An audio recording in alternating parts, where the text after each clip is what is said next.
Hello, and a very warm welcome to this series of podcast focusing on, if I say a little lower here, science and practice, a new edition of a book that has been led by Inigo Mujika, which I have with me here today, and a very warm welcome to you, Inigo.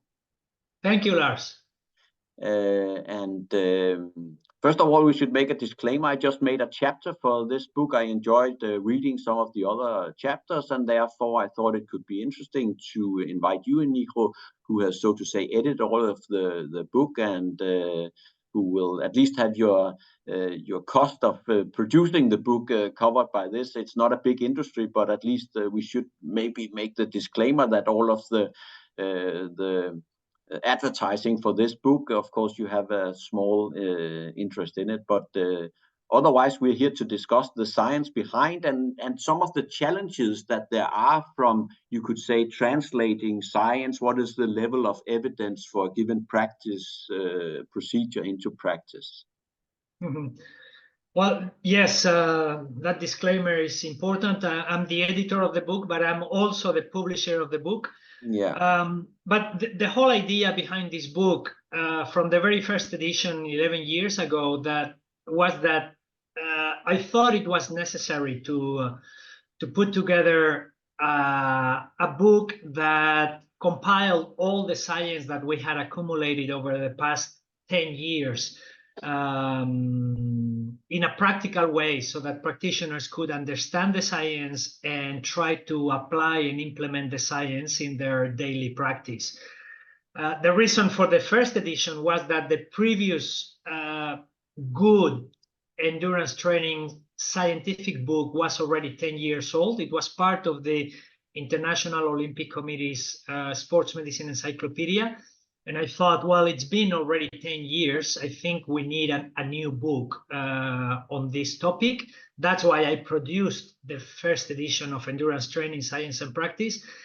And it has been another decade since I published the first edition. So I thought it was time to publish a new edition, because I consider that within 10 years, as sports scientists can accumulate sufficient evidence base to change our understanding and add sufficiently to the scientific literature on the one hand, and to the recommendations that we can give to practitioners on the other hand. Yeah. So that's the main reason why we put together this second edition that came out a couple months ago. Yes, and of course the book has 33 chapters and covers all aspects from recovery to risk of illness to different kinds of training practices and so on. And of course we will have to refer the reader to subsequent talks. Maybe I already arranged a talk with Stephen Seiler, and I also took his hierarchy of training needs to say, okay, we sort to say agree that there's a kind of a base, the major of training. You need to have a certain kind of volume, intensity, and you need to include different kind of training. And we will specifically touch upon strength training as also a part of maybe the base for endurance performances also, even though that's in the more intense area. And you can always discuss, but it fits with and I added my notes here over in red, that the base of becoming better as an endurance athlete is continuity. I mean, you can train excellently for a long period of years. If you're sick the last month before of the Olympics, you will, so to say, waste all of your effort on the continuous. And of course, illnesses, every man's, you can suffer from that from various reasons, but I mean, you can also become injured and so on. So that is, of course, kind of the base for this continuity. And then I also like this idea of introducing, okay, what is well established and where is it that we, so to say, where the training practice also is, so to say, something where it's not that well established, but you have certain experiences with it. And I added that I think it's quite well established, and maybe some that has been done over the last 10 years, that some of for example, giving the environmental aspects, that they have now become well established. at least if you want to perform in the heat, it is evident that heat adaptation is important. But I also think we have accumulated evidence since the last book that it actually also has a transfer effect. And likewise with the tapering that you have led some of the experiments in, I mean, it's well established. Of course, you have to have it on top. If you don't have a base, if you don't have a volume to taper from, then there's no need for the tapering. I totally agree with you, Lars, particularly on the topic of continuity. I think it's key in endurance sports, because you mentioned the fact that you might get ill in the final month before the main competition, but also if you get continuous interruptions in your training process, that is going to be a big problem. There is now sufficient evidence indicating that the main thing leading to a successful endurance competition is being able to perform at least 80% of the training process as initially planned by the coaches. If you manage to fulfill 80% of the training program, you are very likely to have a successful outcome in your competition. Yeah. So any interruption in the training process is going to be problematic. And I remember one of the athletes that I coached, one of the triathletes that I coached to for Olympic Games. She used to tell me that the thing that gave her most confidence was knowing that she had done everything that was written in the training program. She said, "I don't need a psychologist. I don't need anything else. If I know I have done everything that is written in the training program, that is my biggest contributor to being confident in competition." And that comes with this idea of continuity and fulfilling and being able to perform the entire program properly. No, but also sometimes you can have the idea, oh, I need to optimize all parameters and so on. And I mean, if at the end of the day your backpack is getting too full, and that will stay to say that you overdo it. So of course that is one of the balances that we also have to. How do we actually do that? And that is of course a manage from everything from, you could say, organizing the training so it is feasible to have the high intensity, the kind of volume and all that you need, but also to integrate the other types of stress that the athlete will be exposed to. And maybe we should actually start with the last figure here, because in this discussion of having a continuity, I mean, I think that these two key figures from the book may be showing two of the most important. That, I mean, you have a training session, and if you need to be ready for the subsequent training session, you both have to optimize your recovery, all the aspects from nutrition, hydration, sleep, that is on the bottom, to other, you could say, more applied, so on. But of course, you also need to avoid illness. And in that chapter, in chapter 18, where this figures from, there's actually also this classical U or J-shaped, where you can have, okay, if you have low activity, moderate, and then if you have high intensity. But then I like the figure that in the elite, maybe there's actually a lowering again. And then you could discuss, is that natural selection, or is it that because, I mean, training hard is not a matter of exhausting and also maybe making yourself vulnerable to illness, that the elite has a lower risk? Or is that just because what characterized the very, very top elite is that they don't get ill as easily? Is that because they have a better coping and a better balance between the stress? Because the exercise is a stress. Can it also make you more vulnerable? And you chose this figure up here because, I mean, it's so to say, try to integrate that it's the total stress that an athlete is exposed to. Well, this is one of the ideas that has been an evolution over the past 10 years. Initially, we thought that the risk of illness had a U shape with the intensity of your training program. So If you don't do anything, you have more risk of illness. If you train moderately, then you have a lower risk of illness. But then if you train a lot like elite athletes do, then your risk of illness is increased. So it would be a U shape. But over the past years, we have learned that it's more likely to have what the authors of the chapter 18 call an S shape, meaning that at the very top, beyond highly trained and going into elite, there might be a drop in the risk of illness. And they attribute that drop to one, the fact that elite athletes train more consciously and they take care of themselves very, very well because they are more educated and they are surrounded by better staff that educate them into taking care of themselves and taking all the preventive measures to avoid illness. Yeah. Secondly, there is probably, because of the quality of training, there is probably some kind of enhancement of their immune system so that they develop some resistance to illness. And thirdly, there is the possibility that they might be genetically natural endowment, gifted and more resistant to falling ill. But the reason why I chose this particular graph is because it shows very well, it summarizes very well the different stressors that might affect the injury risk. And one of the reasons that I just mentioned and that the authors mentioned in the chapter, why elite athletes might have a lower risk of illness is because they are very well educated regarding how to take care of themselves when they have to face extreme environments.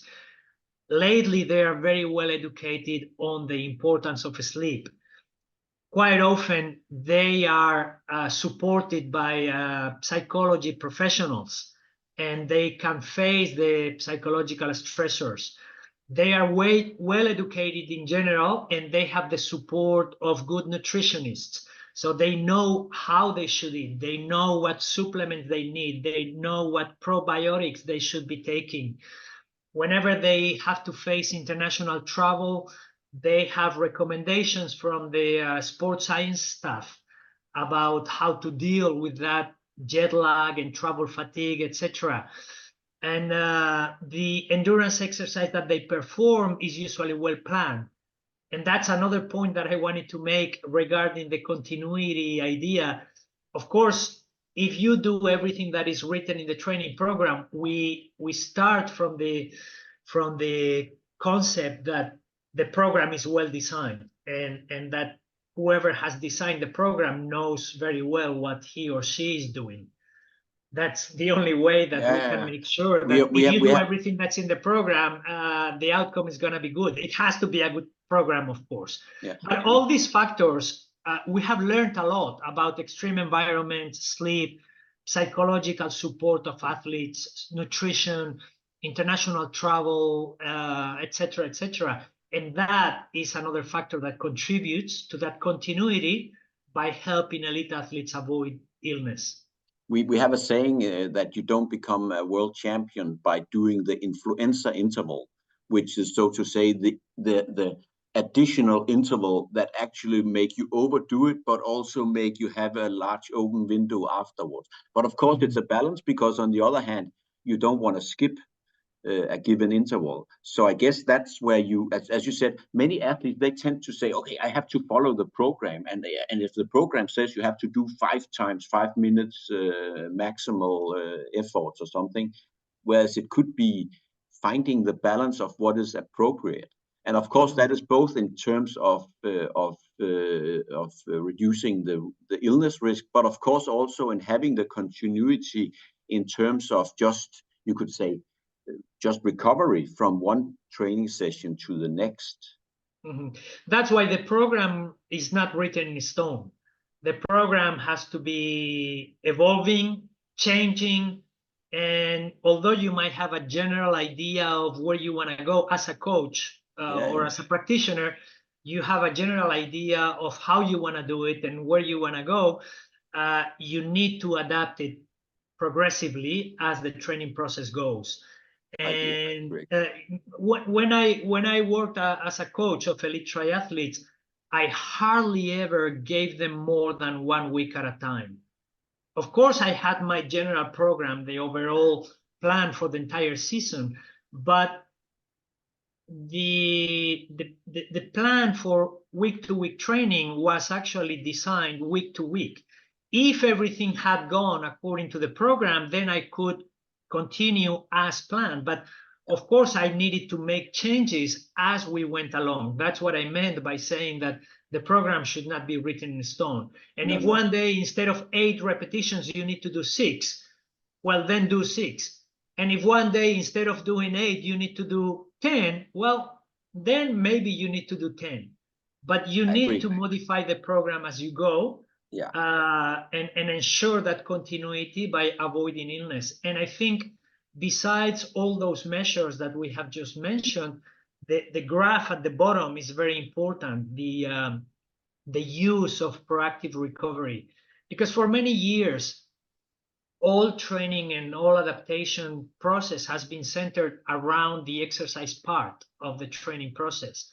And I always say that I don't consider training as the time you are training. I consider it a cycle in which you need to take into consideration the time you are training and also the time you are recovering from that training. And for many, many years, we have focused on the part of the exercise, but we have forgotten about the part of the recovery. And over the past 15 to 20 years, there has been a lot of emphasis on learning how to implement adequate recovery to make sure that the entire circle is well covered, the entire cycle, not just the exercise part, but also the recovery part. And I think the chapter on recovery in the new edition of the book is really good. And I love this figure, figure 7.2, because it shows most of the recovery strategies that are used on a day-to-day basis by elite level athletes, but it shows is within a graph of cost to benefit ratio. Because some strategies might be useful, but they are so expensive sometimes or so difficult to access that they are of very little use to the majority of athletes. You could also argue here that the things in the green to the far right, nutrition, hydration, sleep, and you have the adequate or prioritization of recovery. Sometimes you might train before you're fully recovered, but you should allow that on at least a longer basis, that they are the base. And I mean, you can have some of the top, I mean, having hot bath and so on.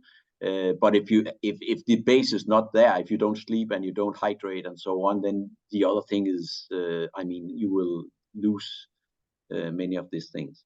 One of the things that I would like to challenge on that one is the cold water immersion. I mean, that was introduced and sought to say to reduce inflammation following training. And you could also say maybe in some of running and some that has a high eccentric component, maybe you can reduce it. But on the other hand, there's also some that it can confine adaptation. I thought there was a recent meta-analysis where it showed that, I mean, it was almost every study showed that there was a lower outcome when you used post strength training cold water in submersion. Not in endurance sport, Lars. No, but it might hinder hypertrophic adaptation. It might hinder strength training adaptation. But the latest research indicates that when you are in a phase of intensive training for endurance, actually those who did cold water immersion got a better outcome of a training camp. In this case, it was elite cyclists. But that's why you need to put this in relation with that most beneficial and least costly recovery strategy, which is periodization of recovery. It doesn't cost anything to periodize recovery, and it provides a lot of benefit. And sometimes What this means is that you are not supposed to use any recovery strategies. So when you are in a phase when adaptation is the most important, not performance, not competition outcome, when adaptation is the most important, the best recovery strategy you might use is not to use any proactive recovery strategy, because the main goal is to maximize adaptation. No, that's also always important to have in mind. Is it performance or is it adaptation, which is important here? One of the Exactly. things was just to say that sometimes a factor can have a positive effect on one, but then it can offset other things. One of the That's why things you need to periodize it. Are you in a phase when you want to emphasize strength? Well, you can take out cold water immersion, and maybe you can use something else. You can use compression garments if you want to help the athlete. But at some point, you might want to not use anything and let the athlete adapt following the stress of training without any help. Yeah. But it's From also because proactive we have recovery. started to use, I mean, either if you're a runner, to use post-exercise actually heating in order to boost the hematological adaptation. I think there's some recent evidence that that for runners they use it as passive. In cyclists we use it as active. They can do it while they're training. But the whole idea is actually to heat up the body in order to say have the vasodilation, have an increased vascular space, which may be a signaling then for further erythropoiesis. I mean, training in itself seems to stimulate it because, I mean, we see blood volumes are higher in trained athletes, but the idea that you can prolong the period where you have an increased vascular space might actually also have some signaling effects that can have you boost blood volume. And then maybe if you use the cold water, then you could reverse that. So maybe you should have to have them in so to say, variation therapy. I mean, I can follow the idea that, let's say that you're running and you want to reduce the inflammation. Okay, you use this in a period, but then maybe you should reverse it to have it increased afterward, perhaps. Well, that's why in this graph we also have hot water immersion, and we also have contrast water therapy as pure recovery strategies, whereas what you are mentioning would be more in the sense of adaptation enhancement and inducing additional benefit from training. And that is a section that is covered in your chapter, in particular, the one about training and competing in the heat. But it also sometimes shows how complex it can be and how important it is to actually be specific and be very aware of what you have to do. I would like to make another thing, because I think that this, as you said, that you are actually aware of the holistics of it. You're aware of all of the stressors up in the upper part. You're aware of the differences and say, okay, don't be overdoing it, and so on. Is where the science meets the practice, because you would have a lot of scientists, and I also still see it in some of the scientists who go out and become coaches. I don't want to mention any cycling teams, but where they still think that, okay, if a training session says 5 hours, then if it's only 4.5 because it starts raining, or here in Denmark, I mean, snowing in the winter and so on, and you do that to avoid illness, and then instead you put on a half an hour on another day, or you say, okay, maybe on the big picture, because I need to have the continuity, I do this. I mean, I see some of these because they say, oh, the program says 5 hours, it has to be 5.0 hours. And I mean, they, so to say, they lose themselves in a little detail that, so to say, actually compromise the overall. We are not so smart. We don't know the science of adaptation so precisely to the point that 10 minutes here are going to make a difference. No, One repetition there is going to make a difference. I always say that training and coaching is always going to be an art. But you have more possibilities of getting it right the more science you implement in your program, the more your program is based on sound scientific evidence. In that case, you have more possibilities of getting it right, but you still have to be an artist, and good coaches are artists. Yeah. In the same way that good doctors are artists and good architects are artists, and any professional who is excellent in their own job, they have this component of being more creative than the rest, and being more having better ideas than the rest. And maybe that could naturally take us to this, because I have a little tight with these zones, training zones, because I mean, the body doesn't know zones. At least some of the zones are quite well defined, and I will have a talk with Stephen, and I think his chapter is really good. It, for the first time, it convinced me of the need of some of the zones. But as you said, okay, what if you, let's say, the discrimination between zone 1 and zone 2, is it arbitrary? And likewise zone 4 and 5. And would the body know, okay, I go 89%? I mean, sometimes some of these zones could have a very narrow indication to an athlete. That is very important that your heart rate is 94% of maximum instead of 92. And again, within what we know is biological variation, and would the body know how to respond to this? And even we don't know what is it that actually stimulate eccentric hypertrophy of the heart. Is that to have a specific high heart rate, or is it just to in some of the zones? But I still think that his chapter is elegant, and also this figure that you chose here, because it both includes the aerobic and also, you could say, the anaerobic energy system, the strength training part, and specifically we will focus on some of the transfer effects from strength training to some of those. But of course, also as indicated to the right, there's a lot of overlap between the zones, and you can train in even if you do training in at a lower intensity, it can still stimulate your VO2 max. I mean, you don't need to have a peak heart rate in order to be able to perform.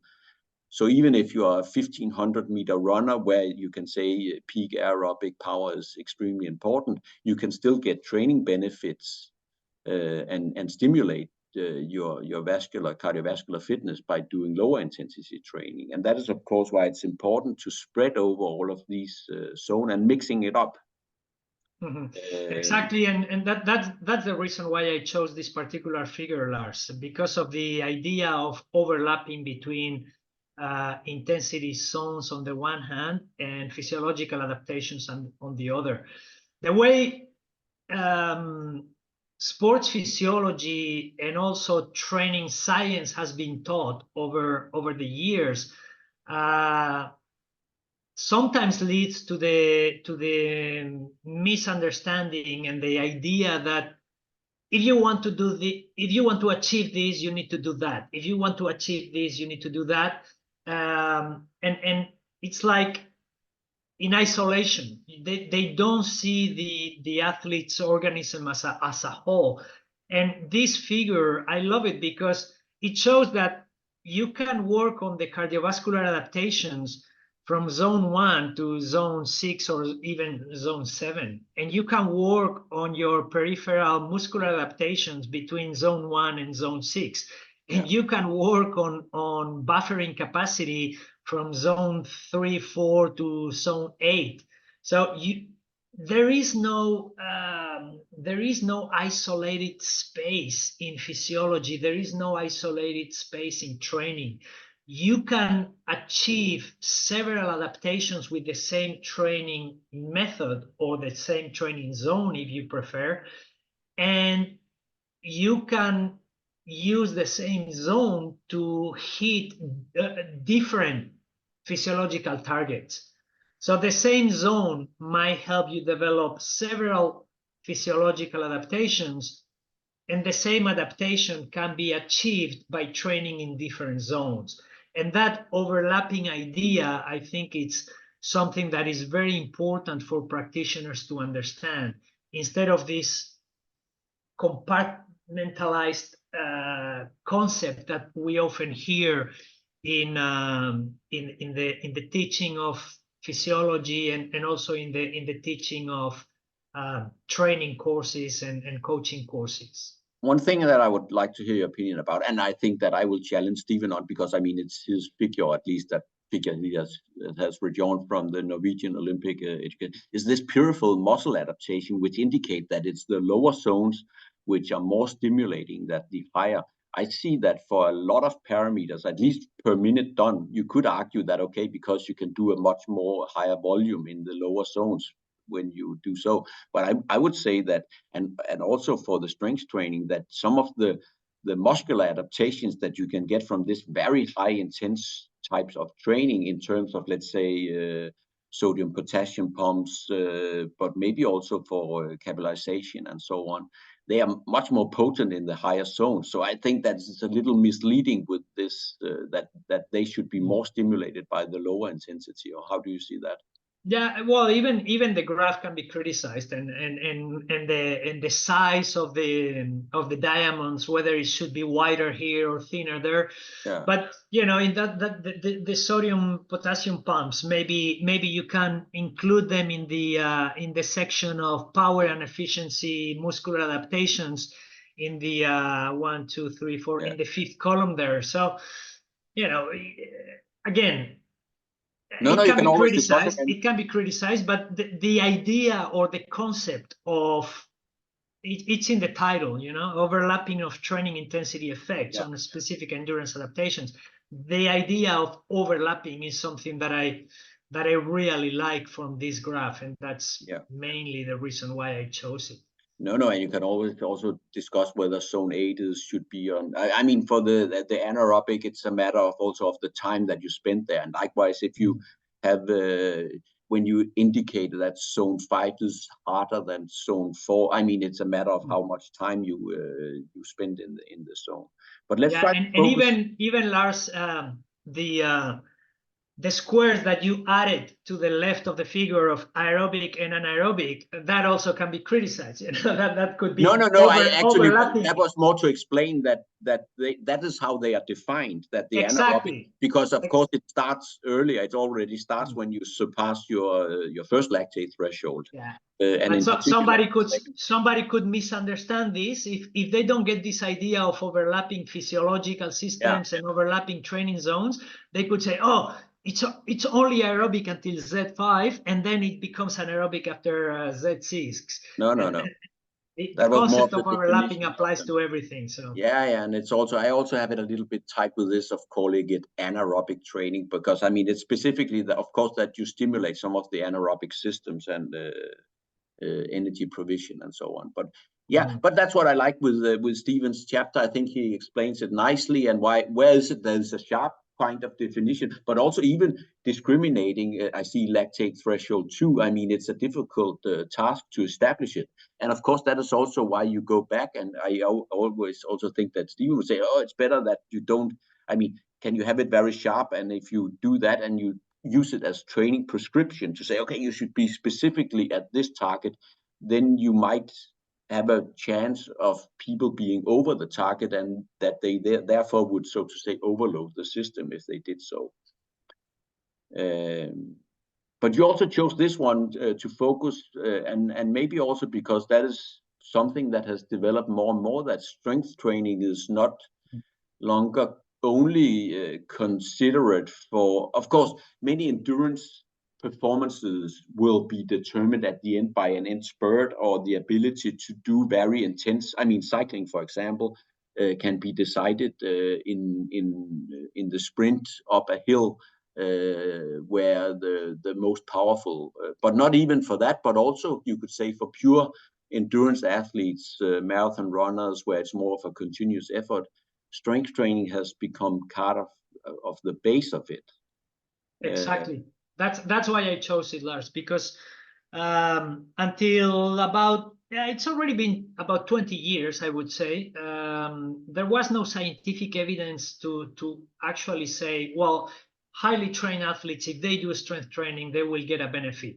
But over the past 20 years, and this was already in the previous edition of the book, but I think it has become so popular and so important for endurance athletes to understand the potential benefits of strength training, that I decided to select this particular figure from chapter 6.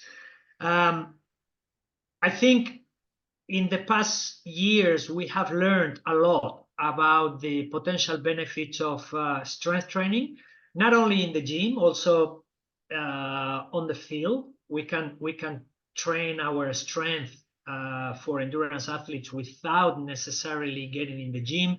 There is even recent evidence showing that simply doing jumps and hopping can provide a lot of benefits for endurance athletes. So I like this graph because it very nicely summarizes the potential mechanisms by which strength training can benefit endurance athletes. For both, as we can see in the middle square, short duration endurance, which arbitrarily was considered from 1 minute to 15 minutes, and also for long duration endurance, arbitrarily again from 15 minutes to several hours of effort. And one of the examples that you mentioned, finishing with a sprint, is shown below the short duration endurance performance. If you are stronger and you can produce more force or more power, and you improve your rate of force development, it's obvious that your sprinting ability at the end of a mass start event is going to be improved. And therefore, you might win not because you are more endurant, but because you can sprint better than your rivals and end up winning the race. And then there might be an effect also in reduced fatigability. And that's one topic that in the past few years has become very, very popular, the idea of durability or fatigue resistance. And that is something that can be achieved in part through strength training for endurance athletes. So I think this is a very important graph in chapter 6 of the book, designed by Per Ågaard and Truls Rastad. But I think that also, at least one of the things that I have when I do coaching and planning is, of course, that strength training. I mean, it has to be something that you can include in your training without compromising all of the other elements. So, I mean, if it is so that because you're doing strength training, you will not be able to have the intensity in other parts, you will be sore and so on. So, of course, it's typically something that you used in periodization, so you have it more, Exactly. still more in your program and so. But I mean, I guess you should also think of it as having it at least as something where you maintain it also in the season. But I mean, if it's, let's say you are a Tour de France rider, I mean, it's very difficult to maintain it in the periods where you also have to have a weekly training volume of 30 hours. You do stage races and so on. I mean, of course, you might have to compromise the keeping of it. And again, it takes back to this, having this holistic part of it. So I think yeah, and a periodized approach. You need a periodized approach to your strength training, and that's another part where we have learned a lot in the past few years on the interference between strength and endurance training. So sometimes you might need to avoid that strength training. Some other times you might keep it, but we have learned how to separate within a day, how to separate the strength training from the endurance training, what to do first, depending on what you are trying to achieve, what nutritional strategies we might use so that strength training might have a lesser impact on your key endurance training session, etc., etc. Yeah. So I think we have learned a lot. Yeah, and of course it will also be very highly specific. Let's say that you are engaged in rowing, where the weight doesn't mean anything, or you're a skier, and you would like to build up muscle mass. You would have one strategy. Whereas if you're a runner and you just want to use the strength training to improve your rate of force development, lower fatigability, but you do not want to have an increase in muscle mass because any kilo you have to move will of course cost you extra. So that will of course have to have very different strategies if depending on the target of that. And I think that both are possible. I mean, you can gain weight with a sufficient nutrition, and you can also avoid it if you just do enough training. It's important for practitioners to understand that strength training for endurance athletes can be very, very simple. I usually say you don't have to be the smartest person in the gym or the person doing the most original exercises, etc. It can be very, very simple. You can do four or five exercises that are But very maybe the most simple, important but is they actually have to be well done. Yeah, the most important is actually to choose the right exercise. I mean, for movement specificity. So if you are a runner, you should really think of, okay, how do I actually stimulate the muscles of particular relevance? If you're a cyclist, I mean, if you do knee extension versus leg extension, the transfer effect will probably be larger from the leg extension, so that you choose exercises that resembles the movement pattern, or at least that there's a big transfer effect. Yeah, and a few years ago, Ben Ronestad and myself, we wrote a review paper, making recommendations for strength training and separating the recommendations for cyclists on the one hand and the recommendations for runners on the other hand. Yeah. Yeah, and then of course it will be a continuous. If you do, if let's say that how about you have worked a lot with swimmers? I mean, I guess that could also be of particular importance. Also, of course, because it's down in the domain where you will have a large anaerobic contribution in most of the disciplines, but also because with the upper body, it might be even more important to have strength training. How much strength training do swimmers do? They are doing a lot at the moment. For all kinds of reasons. You can focus on power production for the explosive parts of swimming, which are the starts and the turns. You can do other type of strength training for the propulsive forces and to overcome the resistance from the water. And also you can do other type of strength training simply for stability reasons, for body positioning in the water, a lot of core strength, etc. So at the moment they are doing a lot of, as a general rule, I mean, the 50-meter, the sprinters, of course, they are sprint athletes, so they will do a lot. But also for those who do the, let's say, 1500 meters or the open water swimmers, they also do a lot of strength training. In the group I mostly work with in the lead up to Tokyo, we were doing strength training every single day and sometimes twice a day. Maybe it was more power oriented in the morning, and then it would be more core stability oriented in the evening. But we were doing a lot of strength training. And swimmers also tend to have a very high volume in total training. Oh yeah, 6.5 hours a day of training. But then we again when we were in camp, where you could say, okay, I do strength training on top of a large volume, and I mean, how much can you tolerate and still recover from it? And I mean, elite athletes can tolerate a lot of training. They can. A lot of training. Otherwise, they wouldn't be elite athletes. But sometimes it is also a matter of allowing your body to recover, and you could say, okay, if I need.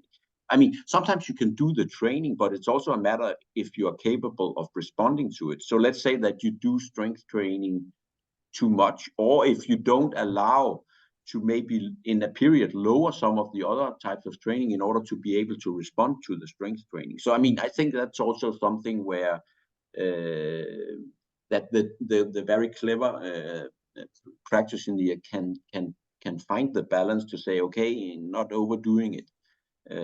Because a lot of practitioners might think that the more training you do, the better. But the idea is not to maximize training. The idea is to maximize adaptation. So if you can maximize adaptation with 5 hours instead of 7, why do 7? You will not recover and you will not maximize. If you can maximize with less, go for less. I think that should be the concluding remark here, because I think that will be an excellent take-home message here. But there could be a lot of more discussion, and hopefully there will follow more talks, other chapters, and maybe we will return on other specific points in the book. But I enjoyed the talk very much, Inigo. So thanks for that, and of course, thanks for leading the book. Thank you for the opportunity, Lars.